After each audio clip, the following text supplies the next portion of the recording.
Illinois Governor J.B. Pritzker came out this week and suggested that the 25th Amendment should in fact be used to remove Donald Trump from office after Donald Trump's statement this week to the, all the generals that Hegseth had gathered. Trump said that he wanted to use inner cities in places like Chicago as, quote, military training grounds for war. In other words, Donald Trump said, I want to send our troops into predominantly black neighborhoods to start practicing killing. That's what that statement means. And J.B. Pritzker, the governor of Illinois, came out and said, this is now at the point where the 25th Amendment has to be used to remove this man from office. There is something deeply wrong with him. And for the record, I agree 100% with everything Pritzker said. And to be honest, his calls for the 25th Amendment, he's not the first person in the last few months to call for that. And he won't be the last either. But that's not even the most powerful thing that he said.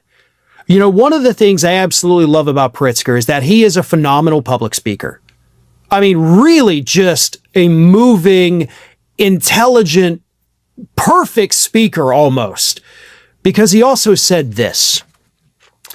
In any other country, if federal agents fired upon journalists and protesters when unprovoked, what would we call it? If federal agents marched down busy streets harassing civilians and demanding their papers, what would we say? I don't think we'd have any trouble calling it what it is: authoritarianism. So let's not pretend it's something else when it happens in our American cities. Because that's such a brilliant statement. Honestly, the footage that we have seen of Donald Trump's ICE agents, of his National Guard troops patrolling the streets, that footage that we have seen online, we've seen it on TV, that's the same kind of footage that the United States would air to justify going to war with another country. That's what we would do. And we know, because obviously most of us have lived through those times when we did that. Showing videos of Iraq under Saddam Hussein and the soldiers marching down the streets and say, this is authoritarian. We can't have this. This guy is suppressing and harassing his own citizens. We have to take action. We have to go to war. But now it's happening on our streets.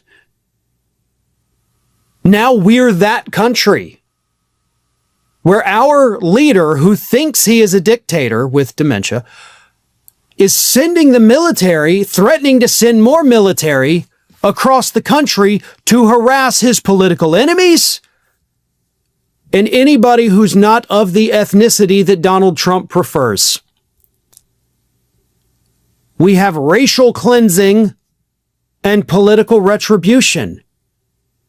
Those are things that the United States itself has used to justify sending military into other countries.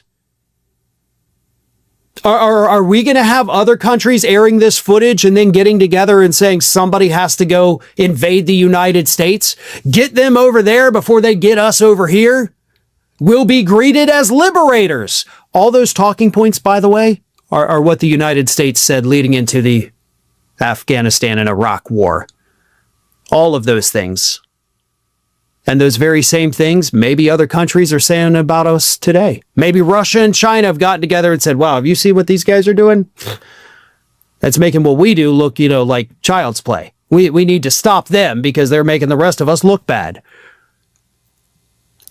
Either way, this country is at a point where most of us never thought we would see this in our lifetime. Even after Donald Trump won the election, we still could not have fathomed how bad it would be. How bad it would be politically, how bad it would be militarily, how bad it would be economically, especially as quickly as this. I mean, we all predicted the economy would tank under Trump. Nobody could have predicted that he would totally trash it in 7 months. But we're here. This is now, this is real.